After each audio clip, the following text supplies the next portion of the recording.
স্বাগত জানাই সাপ্তাহিক সংবাদ পরিক্রমায়। প্রথমেই সংবাদ শিরোনাম। কলকাতার বিশপস কলেজে আয়োজিত নাইসিন ক্রিডের 1700 বছরের ঐতিহ্য। ভারতের ছত্তিশগড়ের ক্যাথলিক নানদের আটকের ঘটনাকে ধিক্কার জানালো নেসকম।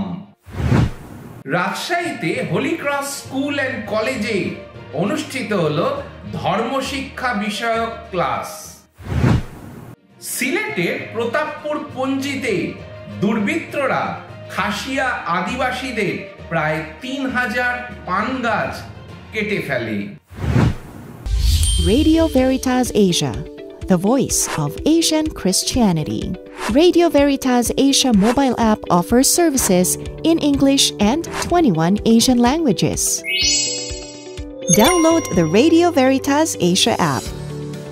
To get more videos from Radio Veritas Asia, comment, like, and share.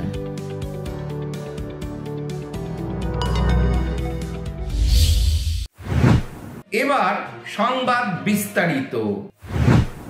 গত 2 আগস্ট কলকাতা সাক্ষী বহন করল ঐতিহাসিক নাইসিন ক্রিডের 1700 বছরের ধারাবাহিক ঐতিহ্য। মধ্য কলকাতার বিশপস কলেজে 2 August church of north India এবং ক্যাথলিক সম্প্রদায়ের যৌথ উদ্যোগে আয়োজিত হলো নাইসিন ক্রিডের 1700 বছরের ধারাবাহিক ঐতিহ্য। এই অনুষ্ঠানে এক গুরুগম্ভীর আলোচনায় উপস্থিত ছিলেন খ্রিস্টীয় সম্প্রদায়ের আন্তধর্মীয় 9টি সম্প্রদায়।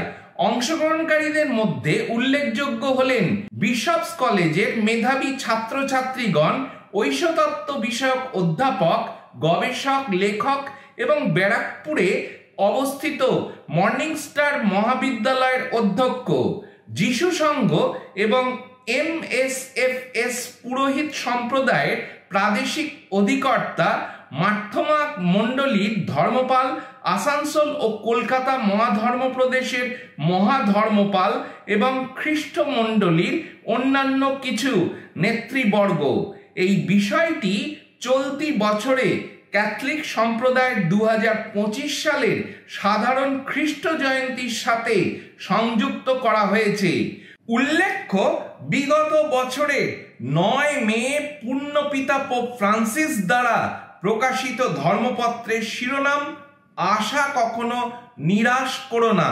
এই ধর্মপত্রে তিনি আবেদন করেন যে নিখিল বিশ্বে 2025তম খ্রিস্টীয় জয়ন্তী পালন করার পাশাপাশি খ্রিস্টীয় মণ্ডলী যেন 325 সালের 25শে মে আয়োজিত বিভিন্ন খ্রিস্টীয় মতবাদের সমন্বয় সাধন করার উদ্দেশ্যে নাইসিয়াতে যে ধর্মপালদের সম্মেলন হয়েছিল তার স্মরণার্থে চলতি বছরে যেন তার 1700 বছরের জয়ন্তী উদযাপন করা হয়।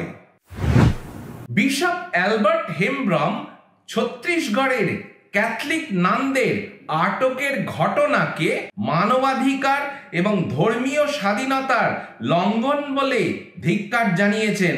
ক্যাথলিক কানেক্টের আওতায় দেওয়া এক জোরালো বিবৃতিতে ডিব্রুগড়ের বিশপ অ্যালবার্ট হেমব্রম, যিনি নর্থ ইস্ট সোশ্যাল কমিউনিকেশন নেসকম কমিশনের সভাপতিত্ব করেন, মধ্য ভারতে ছত্তিশগড়ের ক্যাথলিক নানদের সাম্প্রতিক আটকের ঘটনাকে নিন্দা করেছেন। বিষয়টিকে মানবাধিকার এবং ধর্মীয় স্বাধীনতার চরম লঙ্ঘন বলে তিনি অভিহিত করেছেন। এই ঘটনাকে ভারতে খ্রিস্টানদের বিরুদ্ধে ক্রমবর্ধমান ধর্মীয় অসহিষ্ণুতা এবং পদ্ধতিগত শত্রুতার একটি উদ্বেগজনক প্রতিফলন হিসেবে বিশপ বর্ণনা করেন। আটককৃত মেয়েরা সকলেই প্রাপ্তবয়স্ক ছিল ও তাদের পিতামাতার সম্পূর্ণ অনুমতি নিয়ে তাদের সিস্টারদের সাথে ধর্মীয় কনভেন্ট প্রতিষ্ঠানে কাজ শুরু করার জন্য যাত্রা করেছিলেন। গত 24 ও 25 জুলাই রাজশাহীতে অবস্থিত হোলি ক্রস স্কুল অ্যান্ড কলেজে খ্রিস্টান ছাত্রছাত্রীদের নিয়ে অনুষ্ঠিত হলো ধর্মশিক্ষা বিষয়ক ক্লাস। নির্জন ধ্যান ও ধর্ম ক্লাসের মূল ভাব ছিল যিশুর সাথে অন্তরঙ্গতা। এতে প্রায় 70 জন অধ্যয়নরত খ্রিস্টান ছাত্রছাত্রী অংশগ্রহণ করে। ফাদার কোরাইয়া বলেন, আমাদের নিজ ধর্মের বিষয় জ্ঞান থাকাটা অতীব জরুরি, আর যদি নিজের ধর্মের বিষয় অজ্ঞ থাকি তাহলে আমরা যিশুর সাথে বন্ধুত্ব গড়ে তুলতে পারবো না। পবিত্র খ্রিস্টজাগের মধ্য দিয়ে ধর্মশিক্ষা বিষয়ক ক্লাস ও অন্যান্য কার্যক্রম সমাপ্ত হয়। অংশগ্রহণকারীদের মধ্যে একজন অন্বেষা চৌধুরী বলেন, আমরা সারা সপ্তাহ পড়াশোনা নিয়ে ব্যস্ত থাকি।